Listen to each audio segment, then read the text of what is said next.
Hello there, and welcome back to another gentle journey through the mysteries of science. I'm so glad you found your way here tonight. Whether you're settling into bed, curling up in your favorite chair, or simply looking for a quiet moment to let your mind wander, you've come to the right place. Tonight, we're going to explore something that's happening right now, at this very moment, inside your head. Something so fundamental to who you are, that without it you wouldn't recognize your own reflection or remember the sound of your mother's voice. We're going to dive into the hidden world of memory, that invisible architect working tirelessly behind the scenes, building the story of your life one moment at a time. But here's the fascinating thing about memory. It's not what you think it is. It's not a filing cabinet where experiences sit gathering dust waiting to be pulled out exactly as they were stored. It's not a recording device that plays back perfect copies of the past. Memory is something far stranger, far more creative, and far more beautiful than that. It's a living, breathing process that rebuilds itself every time you remember, constantly editing, enhancing, and sometimes completely rewriting the story of your life. Right now, as you listen to these words, your brain is deciding what to keep and what to let slip away. It's weighing the importance of this moment against countless others, filing away fragments that might resurface years from now in unexpected ways. Perhaps the tone of my voice will echo in your dreams tonight, or maybe the idea we're about to explore will suddenly pop into your consciousness next Tuesday while you're making coffee. Before we begin this quiet expedition into the landscape of your mind, I'd love to know, where in the world are you listening from tonight? And perhaps more intriguingly, what's the earliest memory you can recall? That distant flicker from your childhood, is it real? Or has your brain lovingly crafted it from stories you've been told, and emotions you've felt since? If you find yourself drawn into this gentle exploration of consciousness, I'd be ever so grateful if you'd consider liking this video or subscribing to our little corner of curiosity. It helps other wandering minds find their way to these peaceful scientific shores. Now, I do hope this isn't so fascinating that it keeps you awake, but if it does, well, at least you'll be learning something extraordinary about the very thing that makes you. So settle in, let your thoughts drift like autumn leaves on a quiet pond, and let's begin our journey into the hidden architecture of memory. Imagine, if you will, that you're standing in the most magnificent library that's ever existed. The shelves stretch impossibly high, disappearing into mist and shadow above. Books of every size and color line the walls, some thick volumes bound in worn leather, others delicate pamphlets that seem to flutter at the slightest breeze. The air smells of old paper and something indefinable, perhaps the scent of time itself. But this isn't an ordinary library. As you walk through its corridors, you notice something peculiar. The books keep changing. A red volume suddenly becomes blue. Words shift and dance across pages when you're not looking directly at them.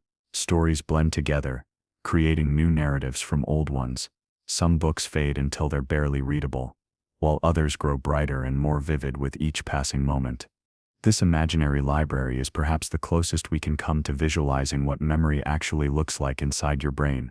It's not a static repository of fixed information, but a dynamic, ever-changing landscape where your experiences live, breathe, and evolve. Your brain contains roughly 86 billion neurons, tiny cells that communicate through electrical and chemical signals. Each neuron can connect to thousands of others, creating a network so complex that it makes the internet look like a child's drawing. And somewhere within this vast neural constellation, your memories exist not as things but as patterns, not as stored files but as pathways that light up when traveled. When you remember something, anything at all, you're not accessing a recording. You're recreating the experience from fragments scattered across different regions of your brain. The sight, the sound, the smell, the emotion, the context, all these pieces are stored in different areas and must be brought together like musicians in an orchestra, each playing their part to create the symphony of remembrance. But here's where it gets beautifully strange. Every time you remember something, you change it. The very act of remembering is an act of creation. Your brain takes the fragments, reassembles them in the present moment, and then stores them again, slightly different than before. It's as if every memory is a story that gets retold, and like all stories, it shifts a little with each telling. Dr. Karim Nader, a neuroscientist at McGill University, discovered something remarkable in his laboratory. He found that when a memory is recalled, it becomes temporarily unstable, malleable, like clay that's been warmed by gentle hands. During this brief window, The memory can be altered, enhanced, or even corrupted before it's stored again. He called this process reconsolidation, and it revolutionized our understanding of how memory works. This means that your most cherished childhood memories, the ones that feel crystal clear and absolutely certain, may have been gently reshaped dozens or hundreds of times over the years. Each time you've recalled them, each time you've shared them with others, each time you've thought about them while in a different mood or place, you've added tiny brushstrokes to the painting of the past. Consider that memory you have of your 5th birthday party. You can see it so clearly, the decorations, the cake, the faces of friends and family. But how much of what you remember actually happened that day, and how much has been woven in from photographs you've seen, stories you've been told, or other birthdays that have blended together in the gentle alchemy of time? This isn't a flaw in the system, it's a feature. Your brain isn't trying to be a perfect historian, it's trying to be a wise counselor. It takes the raw material of experience and shapes it into something useful, something meaningful, something that can guide you through future moments. Memory isn't about preserving the past, it's about preparing for what's to come. The ancient Greeks understood something profound about memory. They didn't see it as a recording device, but as a creative force. They personified memory as Mnemosyne, the mother of the 9 muses, those goddesses who inspired art, music, poetry, and all forms of creative expression. To the Greeks, memory wasn't just about remembering, it was about imagination, storytelling, and the constant recreation of meaning. Modern neuroscience has proven the Greeks surprisingly prescient. Memory and imagination activate remarkably similar networks in the brain. When you remember a past event and when you imagine a future scenario, your neural circuits light up in strikingly parallel patterns. It's as if the brain uses the same toolkit for both looking backward and forward in time, for both recollection and creation. This is why your memories feel so real, so immediate, so present. When you remember, you're not viewing a recording from a safe distance. You're stepping back into a reconstructed moment, experiencing it again with all the neural machinery that originally encoded it. The emotions feel fresh because your brain is generating them anew. The sensations feel vivid because your sensory cortices are reactivating as if the stimuli were actually present. But this beautiful creative process of remembering is also fragile. Like a spider's web glistening with morning dew, memory can be disrupted by the slightest disturbance. A leading question can alter a recollection. A false detail, inserted innocently into a conversation, can become woven into the fabric of memory so seamlessly that it becomes indistinguishable from truth. Dr. Elizabeth Loftus, one of the world's leading experts on false memory, has spent decades demonstrating just how malleable our recollections can be. In her laboratory, she's shown that people can be led to remember vivid details of events that never happened, childhood experiences that are completely fabricated, but feel absolutely real to those who remember them. In one famous study, she convinced participants that they had once been lost in a shopping mall as children. She provided just a few false details, asked family members to corroborate the story, and then watched as elaborate false memories bloomed in the minds of her subjects. They remembered feeling scared, crying, being comforted by a kind stranger. The memories felt genuine because, neurologically speaking, they were. The brain had created real neural pathways, real patterns of connection, real networks of remembrance, all based on a story that had never actually happened. This isn't a rare laboratory curiosity. It's a fundamental aspect of how memory works. Every day, in countless small ways, your memories are being influenced, shaped, and subtly altered by new experiences, suggestions, and the simple passage of time. You might remember a conversation differently than the person you were speaking with. You might recall the weather on an important day incorrectly, or misremember which year something happened, or conflate details from multiple similar events into one composite memory. And yet, despite all this fluidity, despite all this creative reconstruction, memory works. It provides you with a sense of continuity, of identity, of connection to your past self. It allows you to learn from experience, to build relationships, to navigate the world with accumulated wisdom. The fact that it's not perfectly accurate doesn't diminish its power or importance. It might actually enhance it. Think about it this way. If memory were simply perfect recording and playback, you'd be trapped in an endless cycle of reliving every moment exactly as it happened. You'd remember every mundane detail with equal clarity, every boring conversation with the same intensity as life-changing events. You'd be unable to learn from patterns because you'd be lost in an ocean of undifferentiated information. Instead, your brain is constantly editing, filtering, and reshaping your memories to serve your needs. It emphasizes the important and lets the trivial fade away. It connects related experiences and builds meaningful narratives. It updates your recollections based on new understanding and changed perspectives. In doing so, it creates not just a record of your past, but a resource for your future.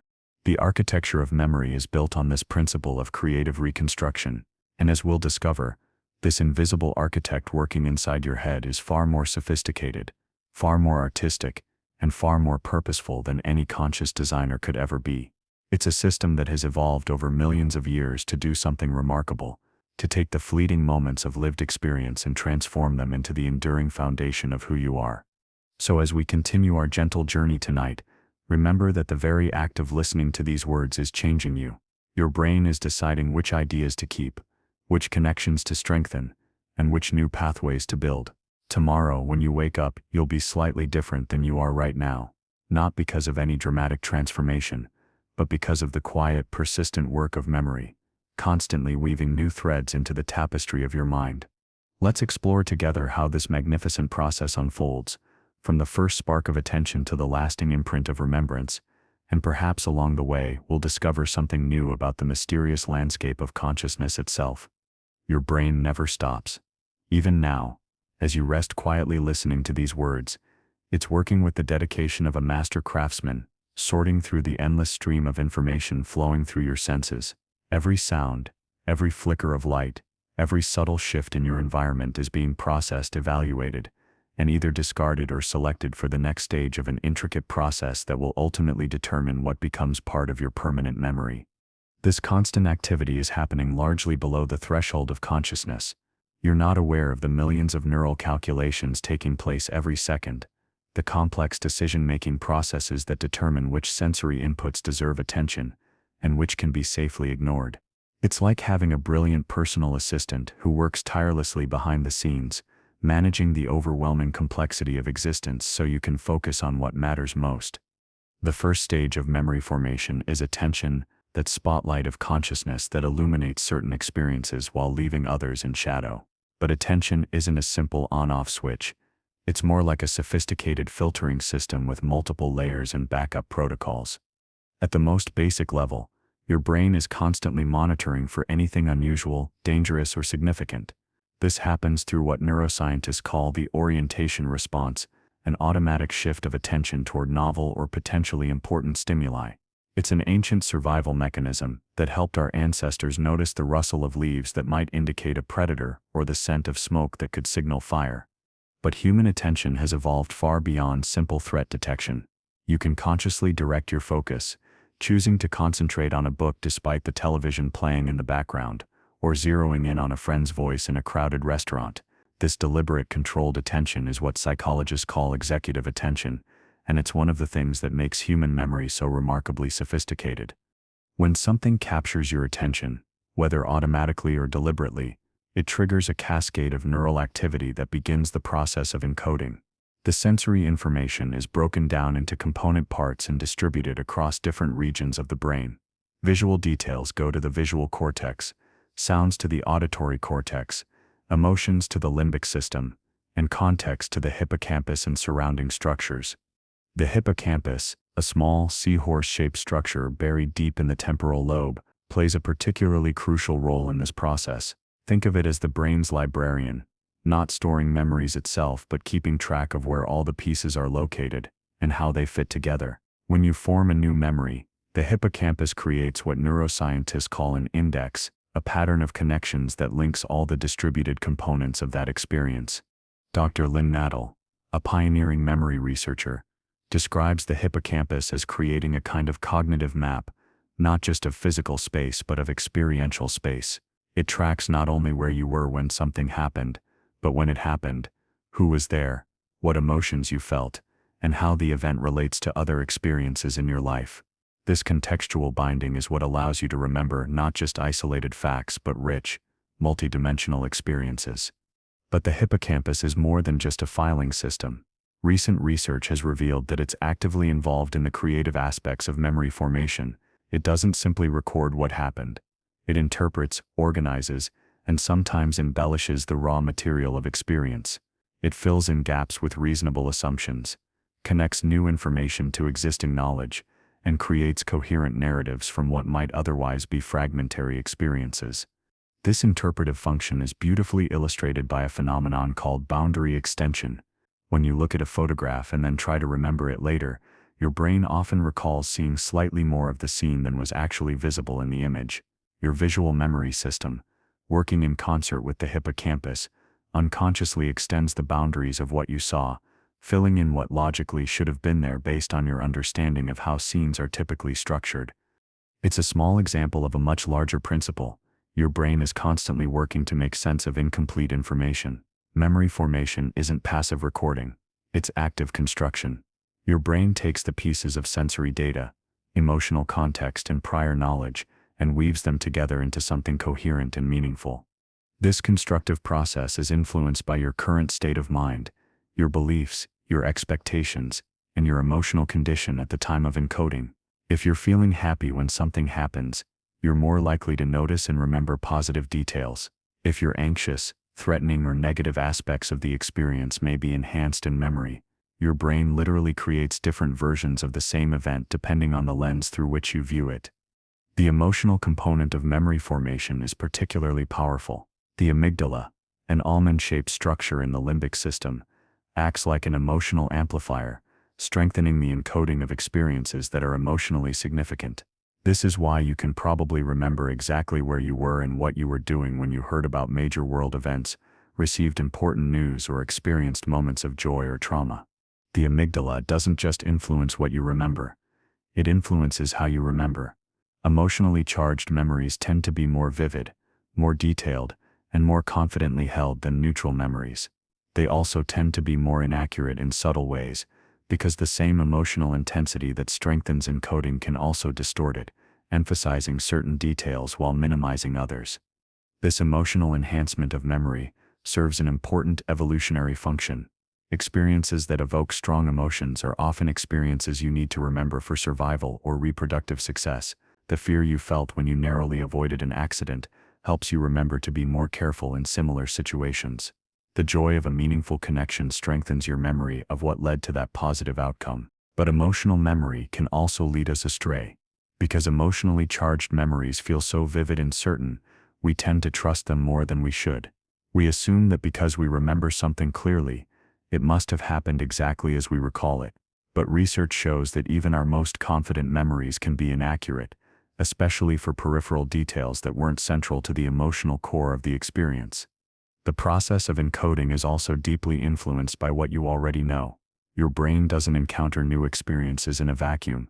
It interprets them through the lens of existing knowledge, expectations, and schemas, mental frameworks that help organize and understand information. When you meet someone new, for example, your brain doesn't just record their physical appearance and the words they speak. It also activates schemas related to social interaction, drawing on your previous experiences with similar people in similar contexts. These schemas help you understand and respond to the situation, but they also influence what aspects of the encounter you notice and remember. If the new person reminds you of an old friend, you might unconsciously emphasize similarities and downplay differences in your memory of the meeting.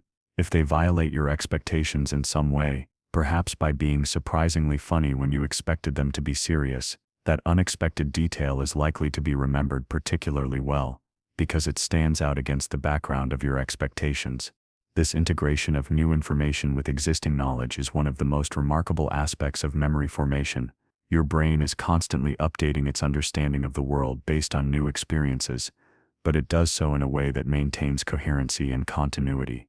New memories don't simply add to your store of knowledge, they change the entire network of connections, subtly altering the meaning and accessibility of related memories. Consider what happens when you learn a new fact about a historical event you thought you understood. The new information doesn't just sit beside your old knowledge, it reorganizes it, creating new connections and potentially changing your entire perspective on that period of history. Your brain retroactively updates related memories, making them consistent with your new understanding. This dynamic, integrative quality of memory formation helps explain why eyewitness testimony can be so unreliable despite the confidence of the witnesses. When people observe a crime or accident, their brains are working overtime to make sense of a rapid, complex, and often chaotic sequence of events. They fill in gaps with reasonable assumptions, interpret ambiguous details through the lens of their expectations, and integrate what they see with what they think they know about such situations. Later, when they're asked to recall what happened, they're not accessing a perfect recording, they're reconstructing the event from fragments, and that reconstruction is influenced by everything that has happened since the original experience: conversations with other witnesses, media coverage, questions from investigators, and their own rumination about the event. The encoding process is also remarkably selective.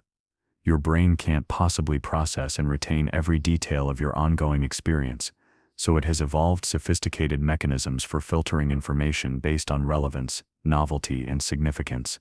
This selectivity operates at multiple levels, from the basic sensory processing that determines what you notice in the first place to the higher-level cognitive processes that determine what gets consolidated into long-term memory. One particularly interesting aspect of this selectivity is what psychologists call the cocktail party effect. In a noisy environment, like a crowded restaurant, your brain can focus on one conversation while filtering out the background chatter. But if someone mentions your name or discusses something personally relevant to you, your attention can instantly shift to that conversation, even though you weren't consciously listening to it.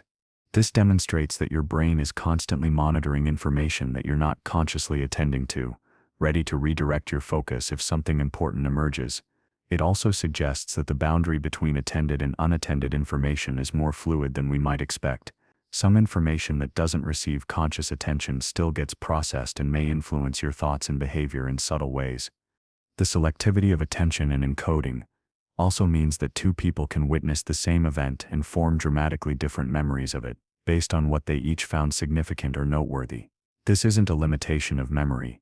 It's a feature that allows each individual to extract personally relevant information from the overwhelming complexity of shared experience. As encoding processes continue their quiet work, transforming the fleeting present into the building blocks of memory, they set the stage for the next phase of the memory formation process, the mysterious journey from temporary storage to permanent retention. But that journey, as we'll discover, is anything but straightforward. It involves a complex interplay between sleep and wakefulness, between forgetting and remembering, between the conscious mind and the hidden depths of neural consolidation. For now, though, let's pause to appreciate the remarkable achievement of encoding itself. In the time it's taken you to listen to these words, your brain has processed thousands of pieces of sensory information, selected the most relevant details, integrated them with your existing knowledge, and begun the process of weaving them into the vast tapestry of your memory. It's a feat of information processing that would challenge the most sophisticated computer, yet it happens effortlessly, continuously, and largely outside your awareness. Tonight, as you drift toward sleep, this process will continue in new and fascinating ways. Your brain will review the day's experiences, strengthen the connections that matter most, and begin the slow work of transforming today's temporary traces into tomorrow's lasting memories. And in that transformation, we'll discover some of the most beautiful and surprising secrets of the human mind.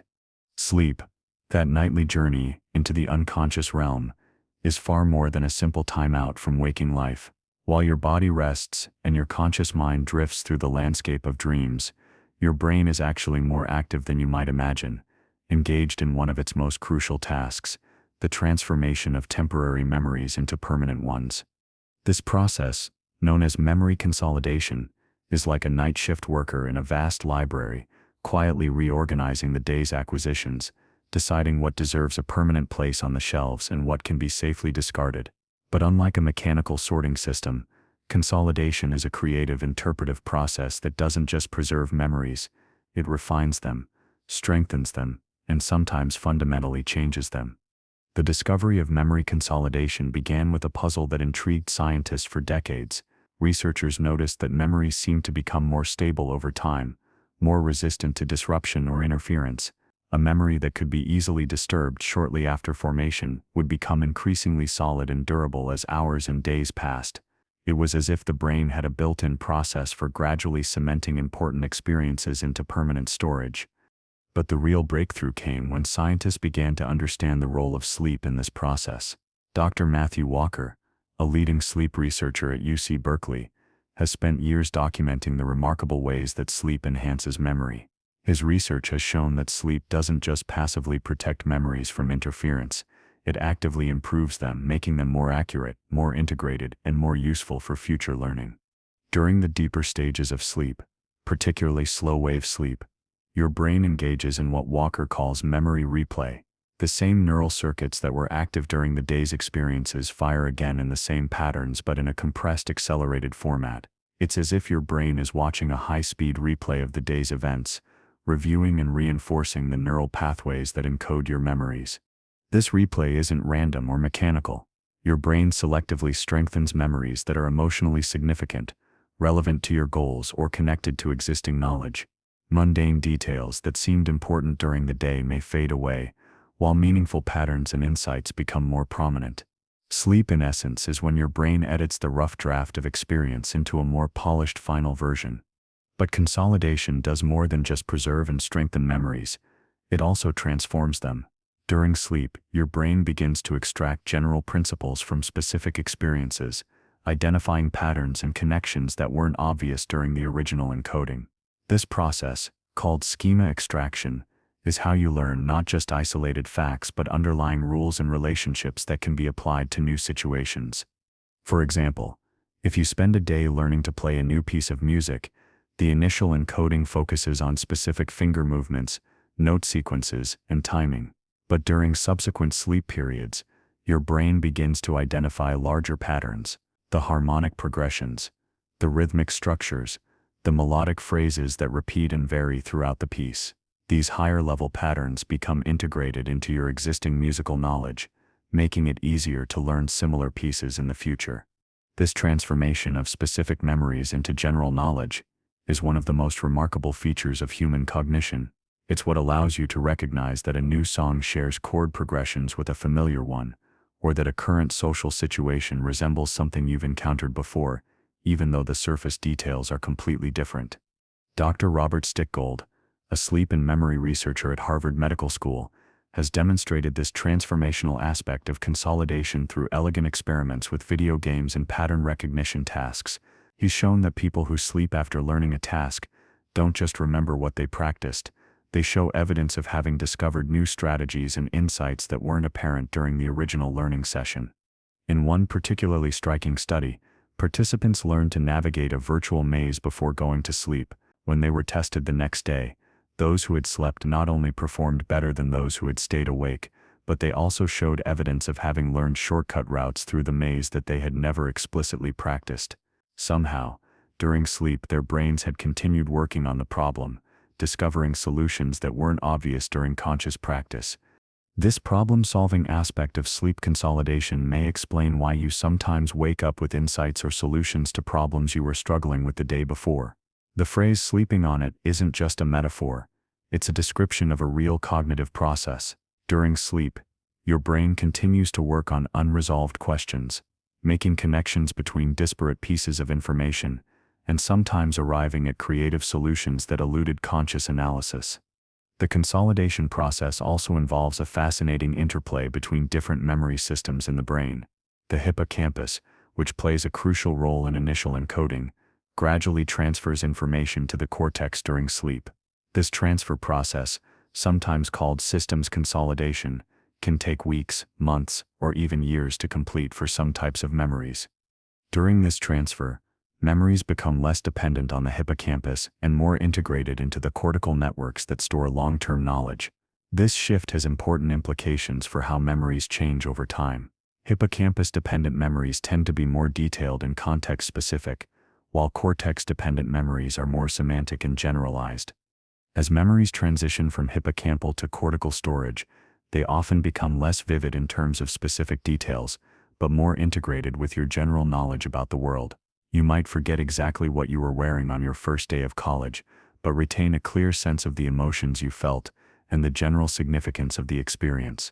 This natural fading of specific details while preserving emotional and semantic content serves an important function. If you remembered every experience with perfect clarity, you'd be overwhelmed by irrelevant information and unable to extract the general principles that make learning and adaptation possible. The selective consolidation process ensures that what survives the passage of time is what's most useful for navigating future experiences.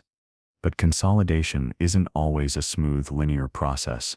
Sometimes memories that seem firmly established can become temporarily unstable again when they're recalled. This phenomenon, called reconsolidation, was discovered by Dr. Karim Nader in a series of groundbreaking experiments with rats. He found that when a well-established memory is retrieved, it enters a temporarily lable state, during which it can be altered or even erased by new experiences or interventions. Reconsolidation has profound implications for understanding how memories change over time. Every time you remember something, you're not just accessing a stored file, you're reconstructing the memory from its component parts, and that reconstruction can be influenced by your current state of mind, recent experiences, and the context in which the remembering occurs. This is why memories of significant events can shift over time, becoming more dramatic, more meaningful, or more consistent with your current self-image. It's not that you're deliberately distorting the past, it's that the very act of remembering involves a creative reconstruction process that naturally incorporates new perspectives and understanding. The reconsolidation process also offers hope for treating traumatic memories that cause ongoing distress. If traumatic memories become temporarily malleable when recalled, it might be possible to modify them in therapeutic settings, reducing their emotional impact without erasing the factual content of the experience. Dr. Merel Kind, a researcher in the Netherlands, has been exploring this possibility using a technique called memory reconsolidation blockade. By administering certain medications during memory recall sessions, she's been able to reduce the fear response associated with traumatic memories in both laboratory animals and human volunteers. The memories remain intact, but they lose some of their emotional sting. This research is still in its early stages, and there are important ethical and practical considerations to work through. But it represents an exciting frontier in our understanding of memory's plasticity and the potential for therapeutic interventions that could help people overcome the burden of traumatic experiences. The consolidation process is also influenced by factors beyond sleep. Physical exercise, for example, has been shown to enhance memory consolidation, particularly for memories formed around the time of exercise. The mechanisms behind this effect are still being studied, but they likely involve the release of growth factors and neurotransmitters that promote neural plasticity and strengthen synaptic connections. Stress, on the other hand, can have complex effects on consolidation. Moderate stress around the time of learning can actually enhance memory formation, possibly because stress hormones like cortisol signal the brain that the experience is important and worthy of strong encoding. But chronic stress or very high levels of acute stress can impair consolidation, particularly for complex or emotionally neutral information. The social context in which memories are formed and recalled also plays a crucial role in consolidation. Sharing experiences with others, discussing events, and hearing different perspectives can all influence how memories are consolidated and how they change over time. This social dimension of memory helps explain why family stories and cultural narratives can become so deeply embedded in personal memory, sometimes to the point where it becomes difficult to distinguish between what you actually remember and what you've been told. Understanding consolidation has practical implications for learning and education. The discovery that sleep enhances memory consolidation suggests that cramming for exams by staying up all night is counterproductive.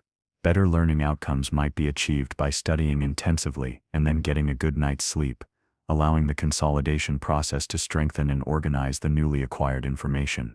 The spacing effect in learning, the finding that distributed practice is more effective than massed practice, may also be related to consolidation processes. By spacing learning sessions over time, you give the consolidation process multiple opportunities to strengthen and refine memories, leading to more durable and flexible knowledge. As consolidation continues its quiet work, transforming the raw material of experience into the refined substance of long-term memory, it sets the stage for the next phase of the memory story: retrieval. How does the brain locate and reconstruct specific memories from the vast network of stored information? How do we remember not just what happened, but when it happened and why it mattered? And why does the act of remembering sometimes feel effortless and automatic, while other times it requires considerable mental effort? These questions take us deeper into the mystery of memory, to the moment when the invisible architecture of the past suddenly becomes visible again in consciousness. It's a journey from the hidden depths of neural networks to the bright clarity of recollection, and it's more remarkable and mysterious than you might expect. For now, though, as you continue your own quiet journey toward rest, remember that your brain is preparing for its nightly work of consolidation.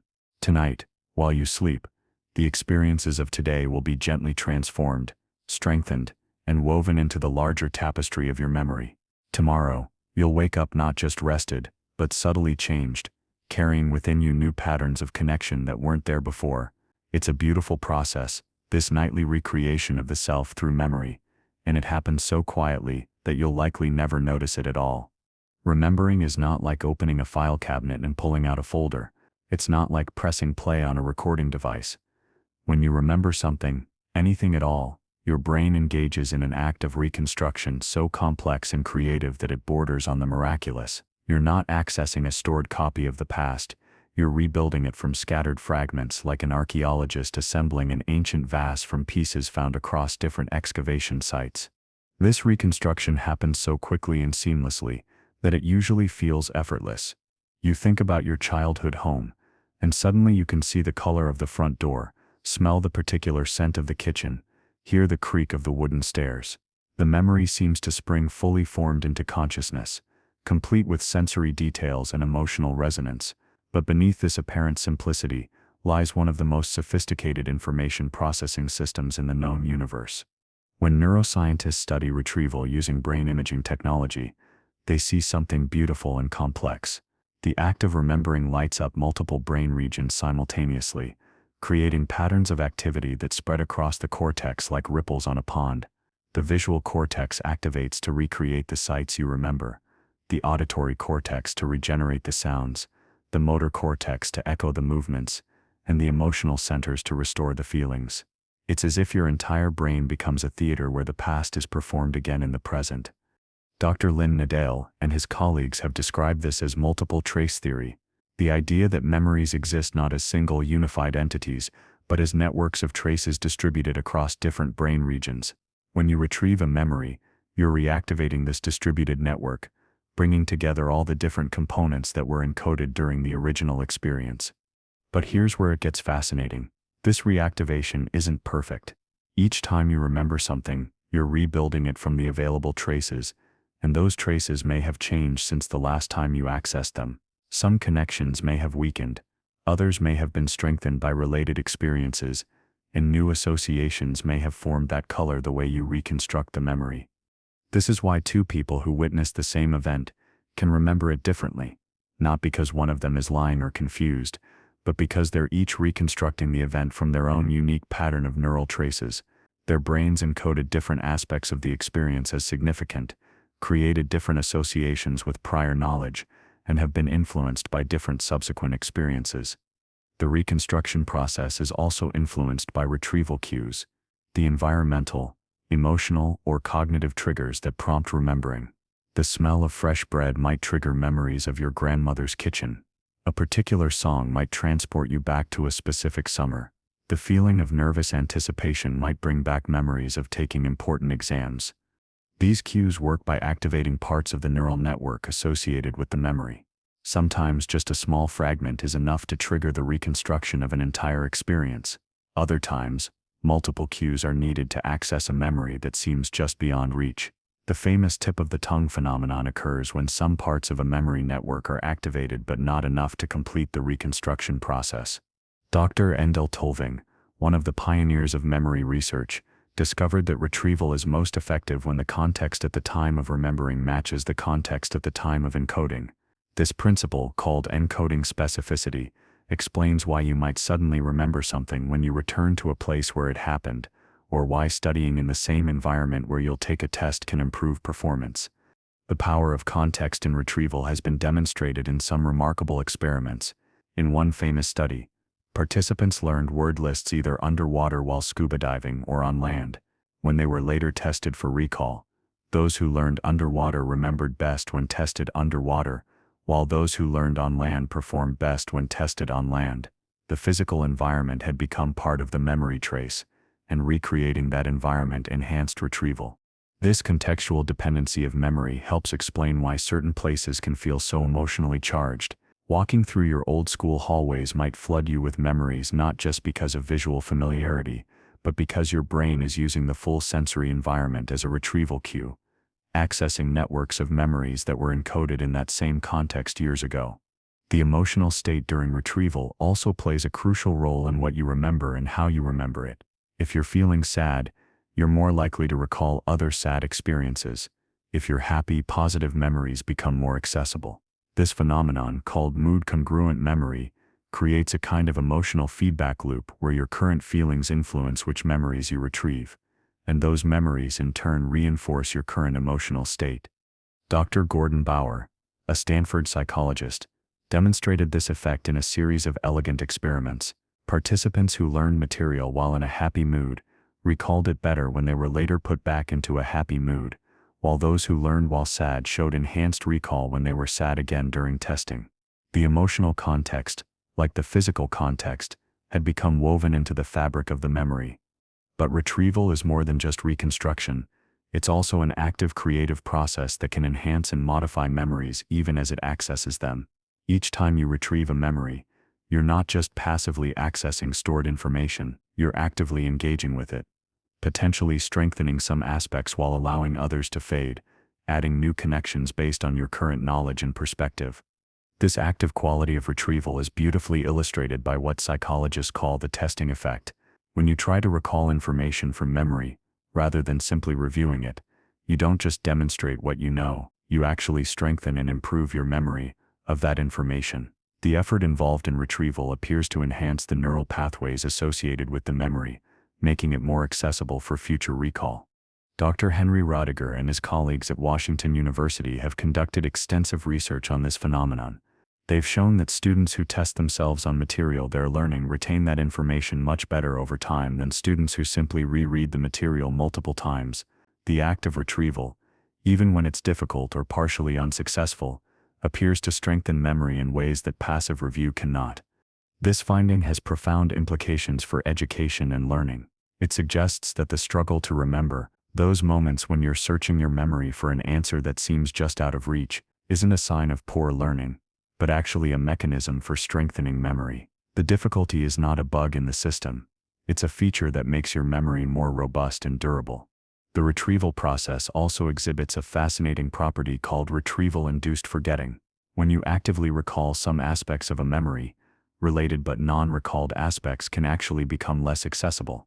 It's as if the act of remembering creates a kind of spotlight effect, illuminating some details while casting others into deeper shadow. This phenomenon helps explain why eyewitness testimony can become less accurate over time, not just because memories naturally fade, but because the process of repeatedly recalling and discussing certain details can inadvertently suppress other potentially important information. Each time a witness tells their story, they're strengthening some aspects of their memory while potentially weakening others. But retrieval-induced forgetting isn't just a limitation. It's also an adaptive mechanism that helps your memory system stay organized and functional.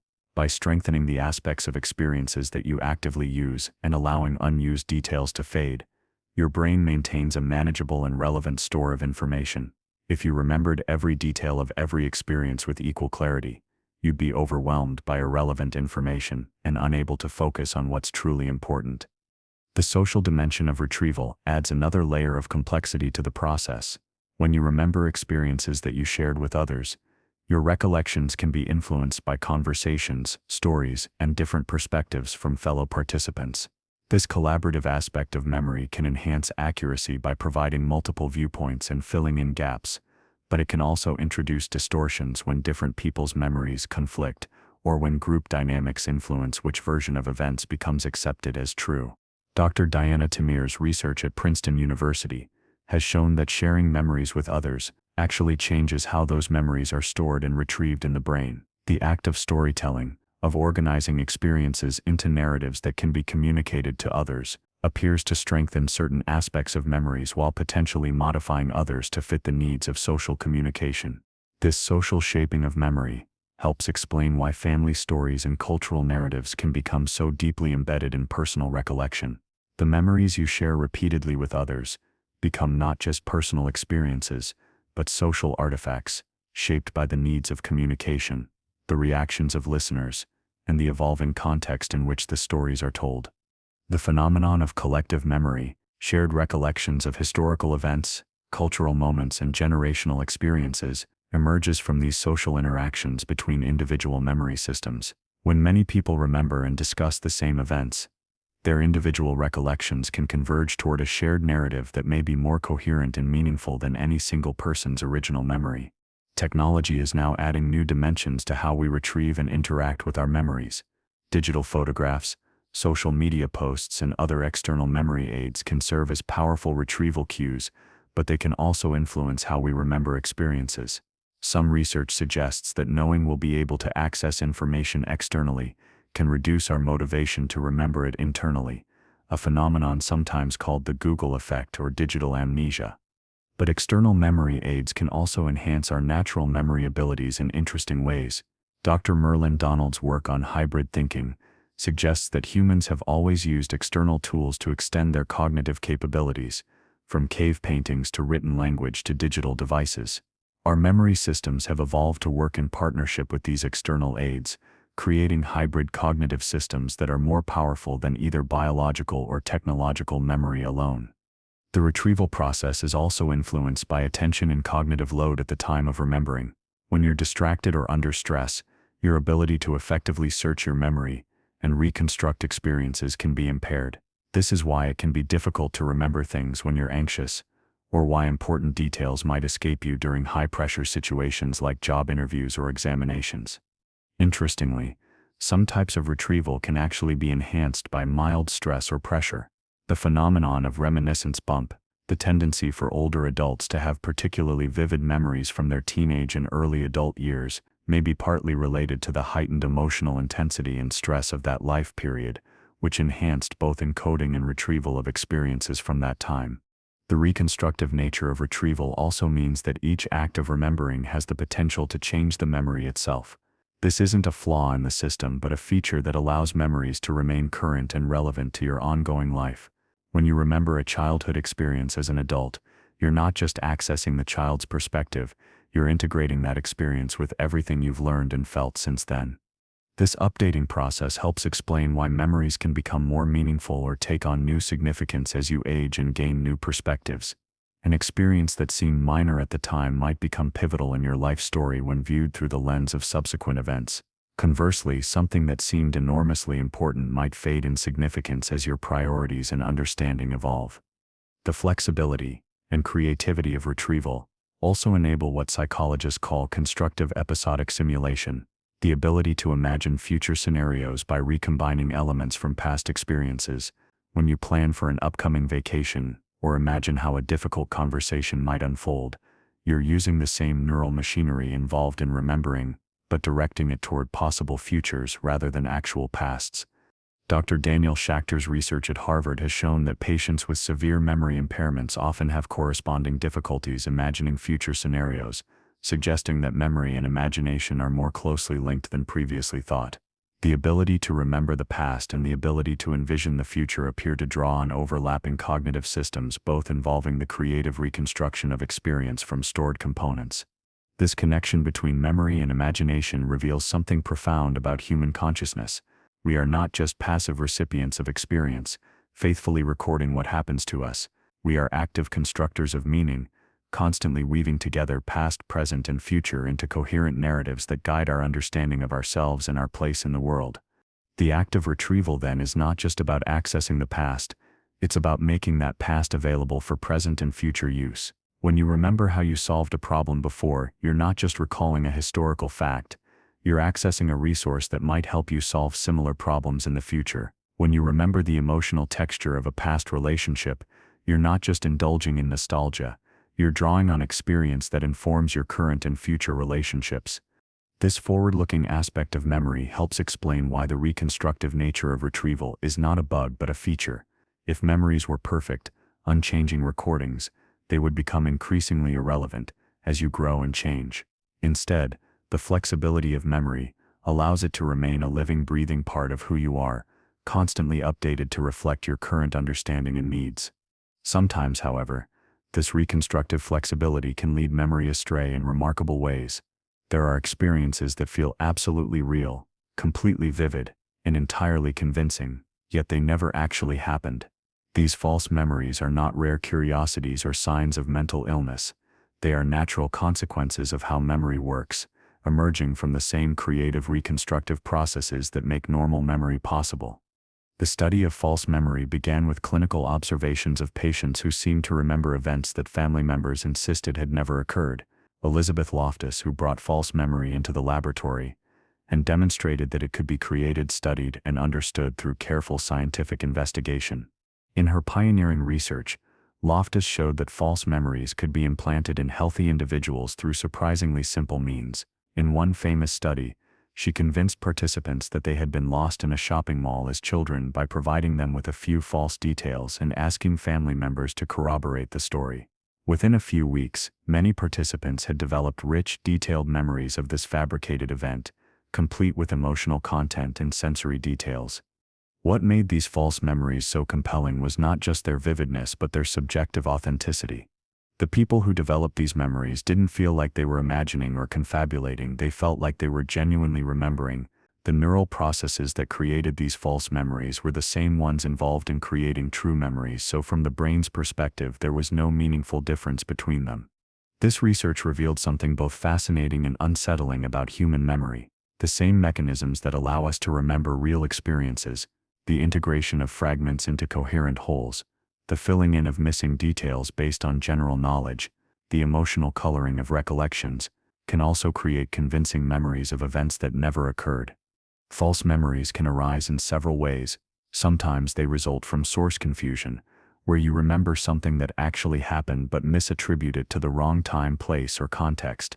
You might remember a conversation that really took place, but incorrectly recall having it with a different person or in a different setting. Other false memories emerge from the blending of multiple real experiences into a single composite memory. Your brain might combine elements from several similar events, different birthday parties, various family gatherings, multiple visits to the same location, creating a memory that feels specific and real but is actually a synthesis of multiple experiences. Still, other false memories can be created through suggestion, either from external sources or from your own imagination. If you repeatedly imagine how a hypothetical event might have unfolded, your brain can gradually transform that imagined scenario into something that feels like a genuine memory. The boundary between remembering and imagining can become surprisingly blurry, especially when the imagined scenario is emotionally significant or frequently rehearsed. Dr. Kimberly Wade's research has shown that even obviously false memories can feel convincing if they're created through the right combination of suggestion and imagination. In one study, she convinced participants that they had taken a hot air balloon ride as children by showing them a doctored photograph of themselves in a balloon basket. Many participants not only accepted this false memory but elaborated on it, adding details about the weather, their emotions during the ride, and who else was present. The malleability of memory, revealed by false memory research, has important implications for many areas of life. Eyewitness testimony, which often forms crucial evidence in legal proceedings, can be influenced by leading questions, post-event information, and the natural tendency of memory to fill in gaps with plausible details. Therapeutic memories recovered through hypnosis or guided imagery techniques may sometimes reflect the influence of suggestion rather than genuine recollection. But false memories are not just problems to be avoided, they also reveal the creative, adaptive nature of human memory. The same flexibility that can create false memories also allows memory to remain relevant and useful as you grow and change. It enables you to learn from experiences by extracting general principles, to imagine future scenarios by recombining past elements, and to maintain a coherent sense of self despite the constant flux of experience. Understanding false memory also helps illuminate the constructive nature of all memory. Every act of remembering involves some degree of reconstruction, interpretation, and creative synthesis. The difference between true and false memories is not that one involves construction while the other doesn't. It's that true memories are constructed from traces of actual experiences while false memories are constructed from imagination, suggestion, or misattributed sources. This insight leads to a more nuanced understanding of memory's relationship to truth. Memory is not a perfect recorder of objective reality, but neither is it pure fiction. It's something in between, a creative interpretation of experience that strives for meaning and coherence rather than perfect accuracy. In many ways, this makes memory more valuable, not less, because it gives you not just a record of what happened, but a resource for understanding what it all means.